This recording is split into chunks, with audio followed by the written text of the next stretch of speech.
had so much fun with this one, Thank you. particularly the third act where you all just go kind of balls to the wall. So really appreciate you not holding back on the Thank ending and you. where things go. Thank you. Yeah. That Well, was I don't know if you wanted us to spin off of that or not, but that was kind of the intention was always that it would be a sense of escalation that you think the movie can only do so much, and then it breaks through that ceiling and keeps getting bigger and weirder was our goal. So hopefully that worked. mission accomplished, I'd say. And just to give you both an introduction, here with Peter Hall and Paul Gandersman, who are the co-writers and directors of Man Finds Tape, the film we're here to talk about today, which you can see in a theater or on VOD, but you should probably go to a theater and see it on December 5th. So, gentlemen, again, love the film. Really, I really resonate with what you said, Peter, that, there is this sense that as you're going through the film, you're like, okay, I think I know where this is going to go. And I think I have a general, and like I'm having a good time, right? It's not like I was like, oh, I know where this is going. Check out, right? It's more like I know where this Yeah. is going. I'm in, and then all of a sudden things happen and are revealed that, again, I'm being a bit aloof and ambiguous here, but by design, that totally flip the whole thing on its head in the best way possible. And as someone who loves their horror, weird and cosmic, there's just so much I think folks may get a kick out of. But I know you two have worked together before. Curious to know kind of what the history of your both personal and professional relationship is. I mean, we've known each other, I don't know, 15 years, something like that, close Yeah. to. And we started with producing. We produced a handful of projects with Well, incredible filmmaker Emily Higgins. yeah. I mean, Or what we did I skip? met. Well, Yeah. we met just going to movies here in Yeah. Austin, Texas. Like we would Yeah. go to advanced early screenings where back in the day you had to line up and hope to get in, For and we would hours. go to Hours film ahead, yeah. festivals, Yeah. Fantastic Fest, South by. So it was a thing that we sort of when you're in a small group of film nerds, particularly back then, you would see people at the same things. And it's like if they're going to the thing that you're going to, then you probably have similar tastes and stuff. So I think quickly we're just like chatting. And then Paul went to film school. I didn't go to film school, but I was interested in making films. And so I was kind of like, hey, you want to make some stuff? That went into Paul was already thinking about producing. So I kind of jumped on that bandwagon with Emily's films and yeah, we just started producing stuff together slowly and building up a little resume on that side. Yeah. And then I think the whole time we kind of really wanted to make something together. And we were just kind of constantly working on that in the background. We did a book during the pandemic that released in 22, I think, The Dead Friends Yeah. Society, and then yeah, I've just been kind of chugging along on this as our first feature. Well, I mean, I think it's something that's so fun from my perspective is I get to speak with folks who have cut their teeth on short films, music videos, kind of anything but the feature, and then eventually get the chance to do their first feature. And I'm wondering, in regards to the experience you both bring, especially given the fact that Paul, you went to film school, Peter, you didn't, but you both share that love of film. How did working on shorts and kind of other types of media prepare you all for this first feature? What are some of the things you've learned that helped you feel more confident, or maybe just kind of feel that you have like more of an understanding to be able to go forward with it? I think producing especially really helped us kind of build build a high level view of what we're doing and try and be practical and pragmatic about everything. There's times when we need to be kind of like the creative writers, directors, but then at the same time, we also need to be practical about it and think Right. about things from a producer point of view. I don't know, Peter, go for it. And I would say that there's a lot of power as an independent filmmaker in just doing the thing.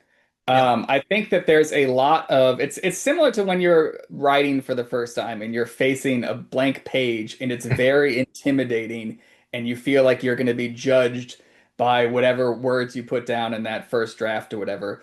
And when it comes to making shorts and working your way up to features, it's a similar thing where you almost feel like I think one of the biggest hurdles, at least for me, to get over was sort of like almost a preemptive imposter syndrome where it's like, well, I can't do that because I didn't go to film school or I don't know how to do that and like no one's giving me permission to do it. And you feel like you sort of need to be invited in versus if you just find someone like Paul and be like, hey, you want to do this? And then you go and do it. And maybe it's not a grand slam, it's not, doesn't sell out of Sundance for $30 million, whatever, but like just the act of creating random little things together or big things together, it sort of breaks that mental log jam of being like, oh, I'm not allowed to do this, to be like, oh, no, anyone can do this. It's very freeing once you realize you don't actually need that sort of permission, that you can just go out and start doing it.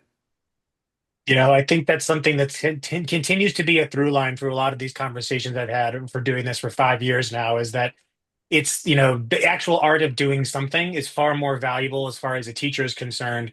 But it also is what separates people that, again, candid like myself, who love to talk to people about films versus those that are actually going and making the films themselves. And it's not to say that there's one objective better than other, more so to say that what separates people is the act of execution, the act of being able to say, I'm going to go and do this thing versus I'd rather admire other people doing it or talk to them Yeah. about how they've done it. And I had a background. I used to be a film critic. I was writing about film for years and years. Um, and it's sort of it creates a bit of a feedback loop in all different areas where once you are on set and seeing what works, when you go from since we started in producing, seeing a script and then realizing, oh, we can't do that because you need the building that you're going to shoot in closes at 10 p.m. So like what is the creative solution there? And you start to become more aware of the practical challenges you're going to face. And then on the next project, maybe at the script stage, you realize like, oh, I'm not going to write this with this huge VFX moment because I know that that's a real pain in the ass to execute.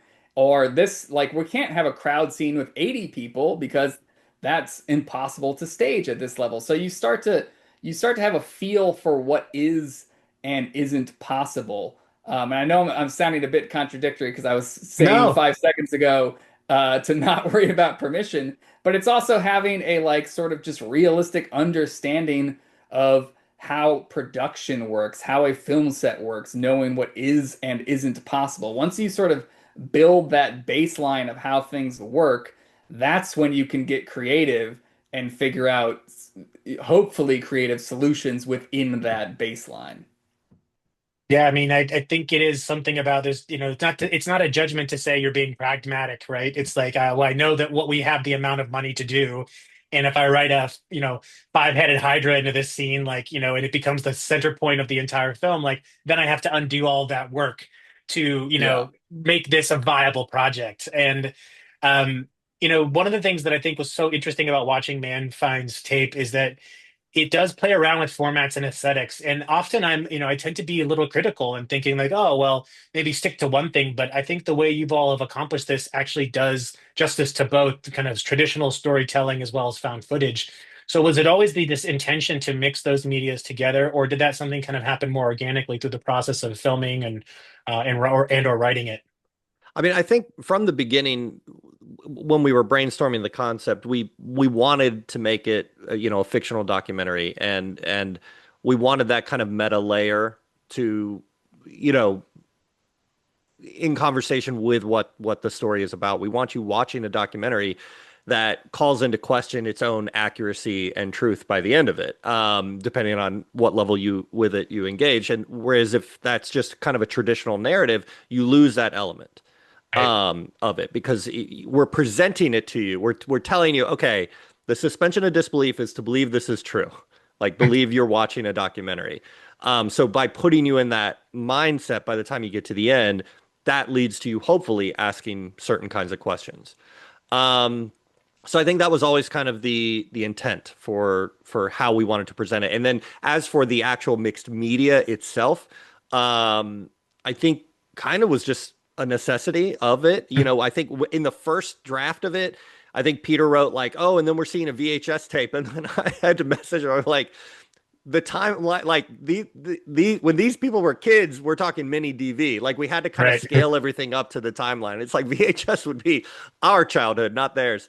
And and it just kind of also too was kind of part of the uh hopefully kind of puts the viewer in a place and time, understanding, in the script, we refer to things as the archival material, the Larkin events, and the aftermath. And so it's kind of shot on different kinds of cameras, different kinds of lenses, depending on where you're at in the story. And hopefully that's helping to identify to the viewer where they're at in the story rather than just slapping tons and tons and tons of identifiers on screen.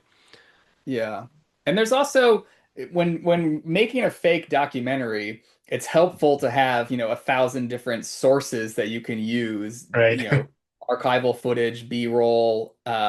But so it fits the actual format. But one of the things that sort of I always hoped this movie would feel like is feeling like you're falling down an internet rabbit hole, like a Reddit thread that you're like, where is this going to go? And when you're falling down those rabbit holes online, you can click off into different stories. You can watch a video and then browse through a web gallery of photos. Like you are constantly experiencing different formats when you're doing that research part of it as well. And so I think it was a lot of fun to think about, okay, what would those elements be? Like if someone were falling down that rabbit hole, where are they going to pull those things from? And hopefully it had the similar effect that it feels like you are that there it also hopefully makes the world of the film feel bigger because we've been like, okay, it's more than this, but here's the 10 things that we're going to show you, but it feels like there's 15 things we could have shown you. Like it feels like it's edited down from a larger array of source material is I guess what I'm trying to say.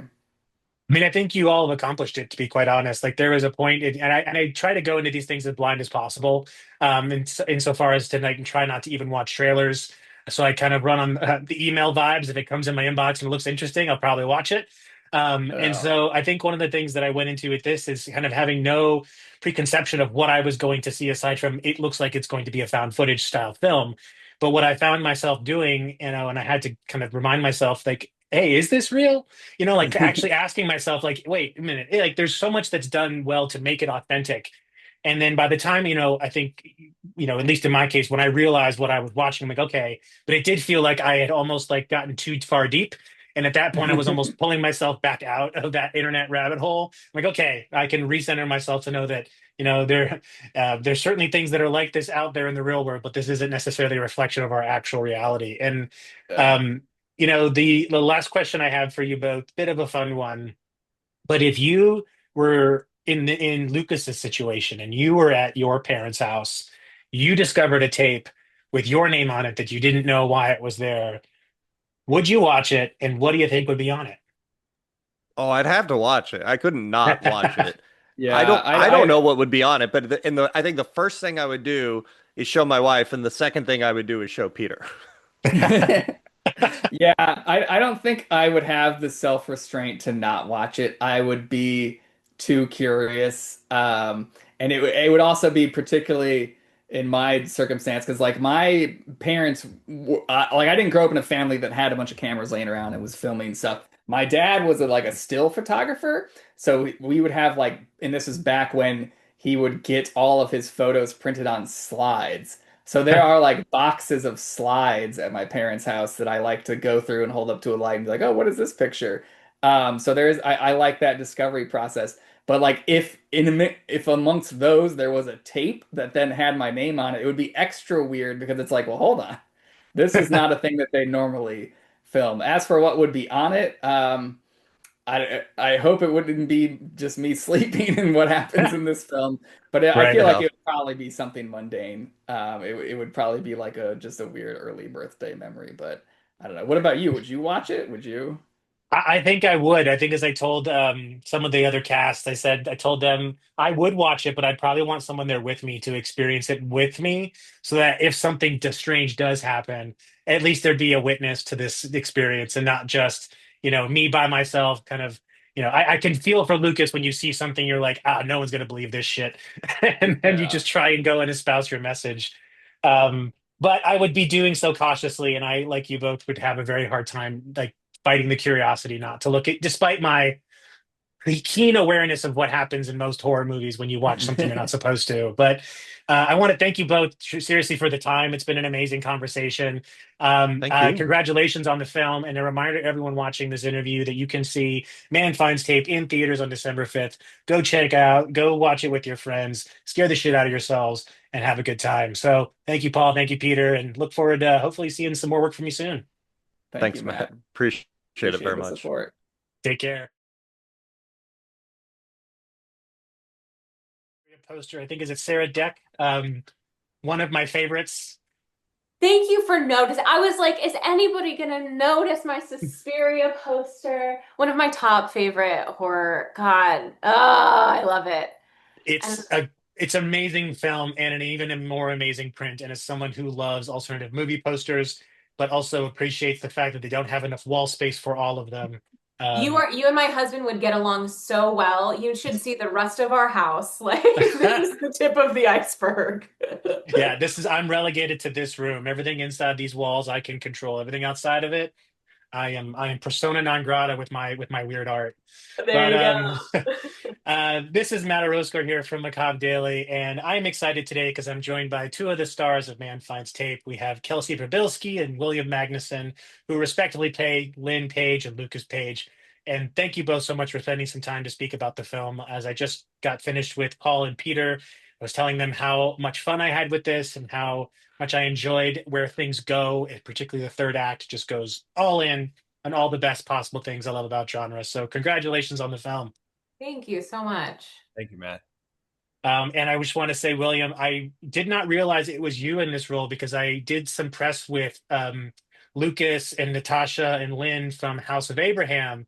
And I was like, oh my goodness, you're totally transformed in this film. So fantastic job. Credit to your work that you're able to, step into these roles and be completely unrecognizable in either one of them. So that's, Dude, had to give you some kudos there. thank you so much, man. And I really enjoyed House of Abraham too.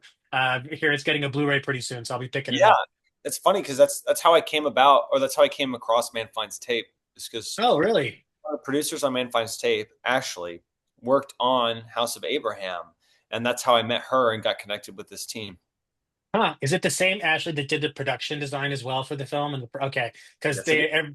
John and Nell and Brian were singing her praises earlier Yes. today about how amazing she does. So it's good to, good to see that there's such a through line of consistent kind of great work that she's doing. But for you both, there's a familiar relationship that's at the core of this, and I'm curious to understand, when this process during the production, particularly, is there anything you all did to try and create or establish some sort of baseline relationship for your characters, or did you just kind of go into it cold, and say we'll figure it out as we go more organically? Hmm. We didn't have that much time to really establish as much as I would have liked to, but I think that actually lent itself to the whole dynamic. I signed on about like 2.5 weeks maybe before we started shooting. Wow. It was very quick turnaround. But we did like a chemistry read and it just like clicked immediately because William was so game to like nothing was false. We were very strict about just being like, did we earn it? Did we not earn it? Um, and I think also because we start the film out with Lynn wanting to separate herself from the sibling dynamic because of their familial trauma, I think that it kind of did help that we didn't have a super close relationship because Lynn and Lucas are not close in the Right. beginning of the movie. She kind of has to he kind of has to earn her trust back like throughout the whole course of the film. So I think because we shot pretty chronologically, that lent itself to the dynamic of like him winning me over for sure. Yeah, there's been like some time and distance between them. He's kind of gone down a rabbit hole, and I think become a darker person, and she's been trying to leave that behind. And so that there's that distance between them, that gap that needs to be bridged. And I think just like in terms of just like behind the scenes for chemistry, just like I think we just are both aware of like, hey, what helps you perform better? What helps you perform better? And I think it was just kind of a very seamless, like, okay, cool. You got what you need. I got what I need. We're going to work together. We're both cool, that kind of thing. Yeah, I mean, I think, it does make sense though, I guess in the context of the situation that you both are estranged siblings, that maybe not having that close relationship serves the opportunity to play that character a little bit better, because you have that element of mystery and kind of not knowing exactly what that person's up to because there's been so much time passing. I think many people can relate to the fact that they maybe have some family members they haven't seen in a while, not sure how they're doing, and what they might even be like. And I know a lot of folks, as part of their process, will put together a playlist to help kind of personify their character more musically, I guess. Did you all create playlists for your characters? And if you did or you didn't, what's on it or what would be on it? I did create a playlist. It was a lot of like 90s soft rock, I think. I think that was lit. Let me see if I can't find it. You go ahead. I mean, I'm not really I love listening to music to get into a headspace. I love doing that. For me, I like taking notes, and I still have it, but I have like my original script, my shooting script, where I would just annotate every line, every moment that I could try and extrapolate some kind of meaning or understanding of my character from that. And so it was kind of just like mad scribbling is kind of the way I like to just kind of, find that character. Yeah. It's like your character, though. I mean, your character is kind of this person who's eccentric and kind of living on the fringes of fact and reality. And so it almost makes sense that he'd have this kind of ongoing note-taking process where he's constantly discovering things, jotting them down wherever the place makes sense. So That's just the me, way it man. works. Okay, we got the Cranberries, we got Tracy Chapman, we got Goo Goo Dolls, Mazzy Star. Like a lot of 90s soft rock is on my Lynn playlist. I mean, I feel like you're like 3 artists away from the Empire Records soundtrack. So we're so close. We're so close. Just that sugar high song, and There you we're go. off to the races. Now you both have been in different forms of media, including film, television, even some voiceover work in the video game space. Um, how do you find working in the found footage versus kind of traditional narrative storytelling? Do you find that there is any difference in terms of how you have to approach your process and your character, or is it more or less kind of unbeknownst to you all because that's more on the behind the camera side in the editing room? It's completely different. I think it's more challenging with the mockumentary style because in the beginning, before stuff goes haywire, you have to convince the audience that this is real. It has to be so grounded. And the tone is just so different than versus like a more commercial movie. So I think that my whole approach was just like, how do I make the audience believe me and believe that this is real? Kind of in terms of like, whenever Paranormal Activity first came out, I did not know that it was fake in the first 30 minutes because it's so real. And those actors were so good. And I think it also helps that like nobody knows who the fuck William and I are because you're not going to be taken out of it being like, that's Jennifer Lawrence. It's like, no, I don't know who this chick is. Like, so I think Wait, Jennifer Lawrence? I don't know who that never is. heard of her. So I think that it was a really fun challenge. I really liked. Yeah. I think found footage is probably one of the most challenging formats. I think people like to write it off because it is inherently low budget, and I think they're easy in a sense to like produce quickly and cheaply. But I think the reality is like you're basically giving yourself an incredibly restrictive like set of boundaries that you have to work within, and you have to be so creative and hardworking in order to tell a story, an authentic story in an authentic feeling setting with a set of characters you believe. Like I can't, like you watch a lot of like standard movies and they can completely depart from reality in whatever kind of way they want to, and you just kind of accept that because it's a movie, it's not real. Right. But when the challenge is to be like, no, this could be real. If you didn't know better, you might think that this was real. That's like the highest pinnacle, I think, challenge of filmmaking personally. Yeah, we're not given the grace of being able to cut away or edit around something. A lot of these are single takes. So the movie hinges on all of us Right. being in it together and playing it grounded. Well, I mean, a testament to your all's work, and I was telling this to Paul and Peter before, is that it does like I try and go into these things quite blind so that I don't really know, Mm. what the movie is entirely about. And comes in my inbox and it runs on vibes. So I'm like, hey, this looks like an interesting movie. I'd love to watch that one. And so when I go into this, all I knew is it's likely going to be a found footage style film.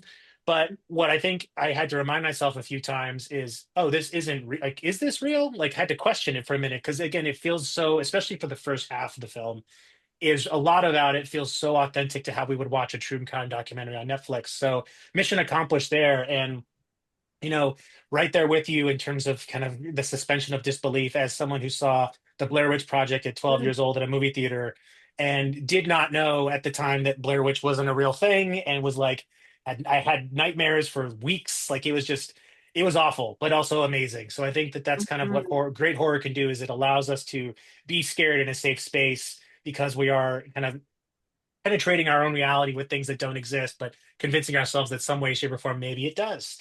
Um, and my last question for you both, bit of a fun one, but I've asked everybody so far. And if you are in your character situation, Lucas, so if either of you were at your homes, your parents' homes, going through some old stuff, come across a tape, it's got your name on it. Would you watch it? And second, what do you think would be on it?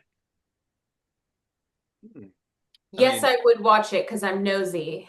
I'm sure my parents have a lot of tape.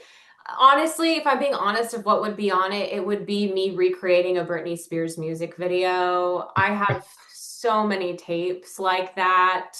Um, yeah, singing into the hairbrush, the classic trope. I would definitely watch it 100%. I'd have to figure out where I'm going to get a VHS player. Right. That's the other struggle, yeah. I mean, there's a lot of thrift shops in Austin. They're actually pretty common now. But I mean, VHS players are hard to come by. You got to buy that on eBay, and they're Yeah, like, I mean, it's they don't actually make them. $80. apparently they have like built-in hard drives that you could take out and you get like a cheap hard drive from like a that's a side tangent. Anyways, um, I would watch it. It would probably be me as a kid being Nigel the crocodile hunter. Yeah, that I was like my mean, these would be great tapes to find. It's so much better than what you actually find on your tape, Luke, as Lucas. Um, so I think that these would be far more innocuous discoveries than the things you all go through. But Yeah, mine wouldn't um, be as eerie. yeah, and I would say it would be weird for me because my family didn't take a lot of like home videos when we were younger. So if there was a tape with my name on, I'd be like, what the fuck is this doing here? Like, who made this? Harriet. When, like, yeah, yeah. I mean, I would have to watch it. Like, I just couldn't not. Yeah. But I'd also make someone go through it with me so that at least two of us are in that canoe, not just one of us. Um, but I want to thank you both so much for taking the time to speak about the film. Like I said before, I had so much fun with it. I really enjoyed where things go, and I think it totally took my expectations and took them for a really nice ride. And I encourage everybody watching this to go check it out in theaters on December 5th. This is something you want to see with a big crowd, dark rooms. You could really get immersed into the experience, and cannot wait to see whatever work you do next, especially if it's in genre. We'll be there to cover it. But thank you both for taking the time. Thank you so much, Thank you so Matt. much, Thank Matt. you. It's a pleasure.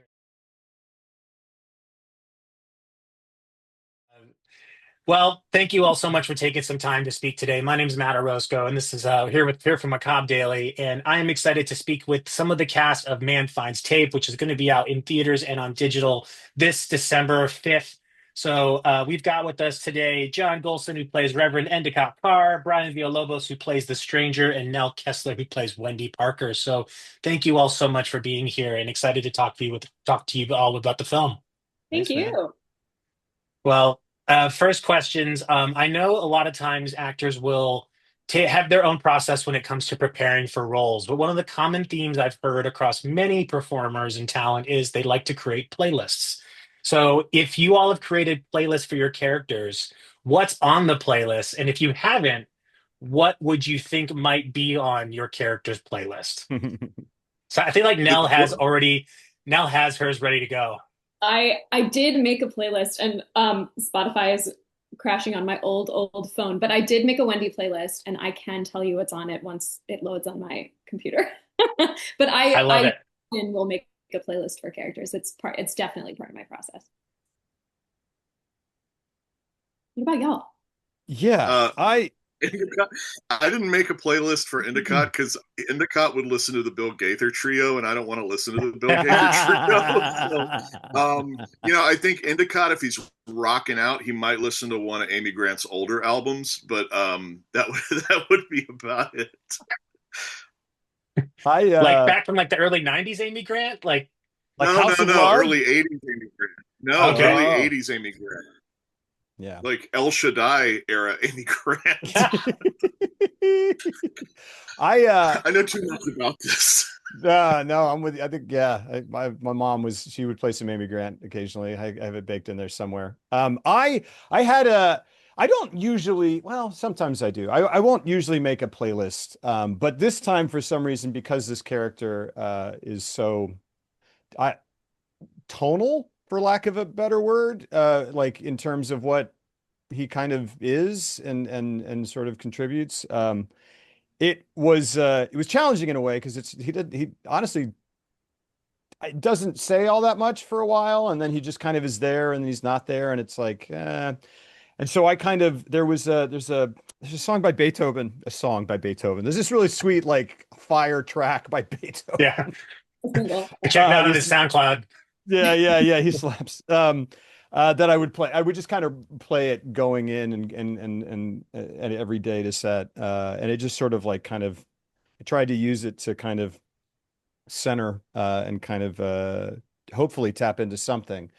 A lot of the character for me came from that and from there was some kind of like, well, I don't know. We haven't been very, very open about sort of like what some of the actual answers are about what's going on. So I'll be cagey there. But like there was some podcasts that related to some stuff that I kind of was listening to, and then really a lot of like kind of the props that like Ashley Landavazo made for me. That's kind of what I drew from, and I sort of tried to mesh it all and just kind of really sort of carry that song with me and sort of inhabit that song as much as I could, which is weird, but that's what I did.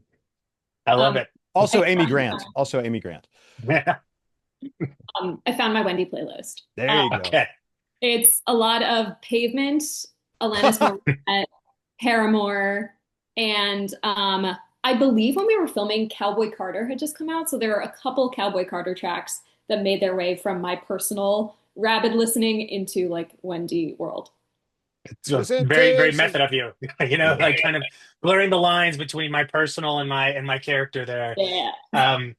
But I was thinking, Brian, maybe for your character, The Passenger by Michael Hutchinson's, which I think I'm saying his last name right. I don't know. Whoever the lead singer of INXS was, I think his last name. But always a fun cover there. And one of the things that I imagine can be quite challenging in filming something like horror and genre work in particular is maintaining some of the intensity that you need to carry through different takes, especially when you're working in found footage, where sometimes you all are working by yourselves or with a very kind of small crew. So what are the things that you all were doing in between takes to really keep yourselves not just in character, but also in that mindset, and especially thinking of you, John, and you, Brian, actually all of you, now that I'm thinking about it, you all have these really intense moments with your characters. So what are the things you kind of did your practice to help yourselves stay in that role and stay in that mindset? Yeah, go. Sorry. You go. I was going to say, just from a technical aspect, it's like typically Endicott has more of a Texas drawl than I do in real life. I mean, I have one because I was born and raised here, but he has an accent. And so, I'm not necessarily like extremely method, but I'll end up talking like him all day in regards to trying to, so that way when the camera's on, like I'm maintaining the way that Endicott speaks. A lot of it was influenced by the setting, weirdly enough. So it's real easy to act like you're in church when you're in a church. It's real easy to act like you're addressing the camera on a set when, and I'm talking about Endicott's camera, Endicott's set. I'm not talking about like the movie set when Endicott's doing Salvation Hour and he has his set and he's talking directly to the camera. It creates its own, the environment creates its own level of intensity that doesn't necessarily, for me, didn't necessarily require a lot of heavy lifting on the intensity side. It was sort of like, Endicott's character is most often featured at the two places at which he's the most comfortable, on the pulpit or in his own space.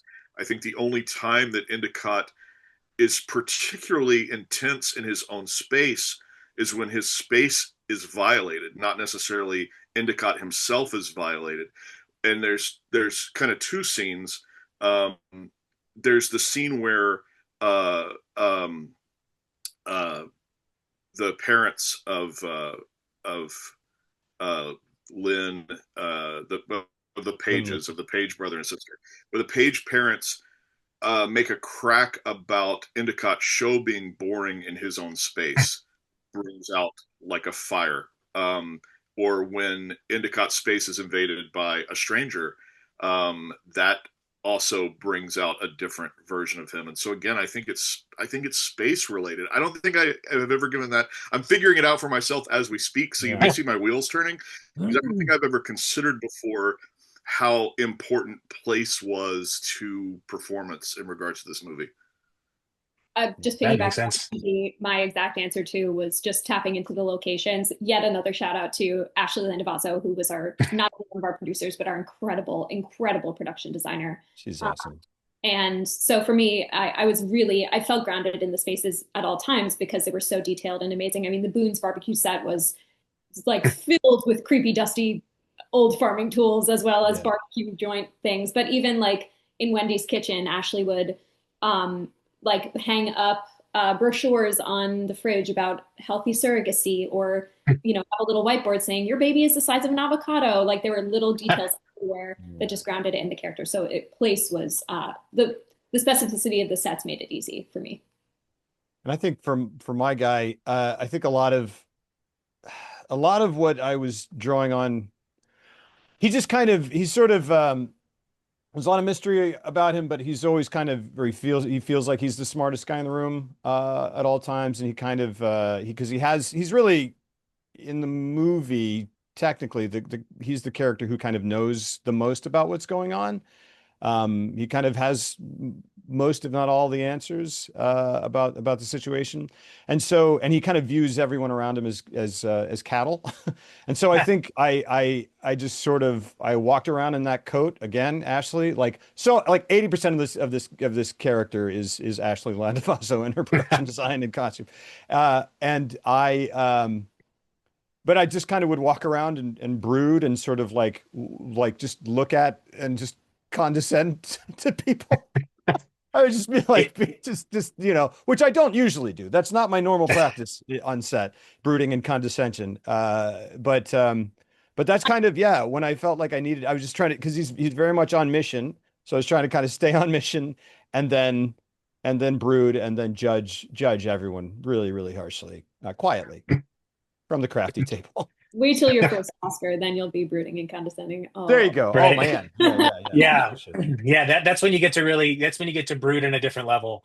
Yes. So, I think something, John had called out about the setting and location really driving so much of this, because there is so much, I think, about this film that requires immersion, and for you to believe what you're seeing is reflection of reality, especially when you think about the fact we don't have public access, or at least if it exists, it doesn't exist in the way it used to, where it's kind of readily available. It's always on a channel.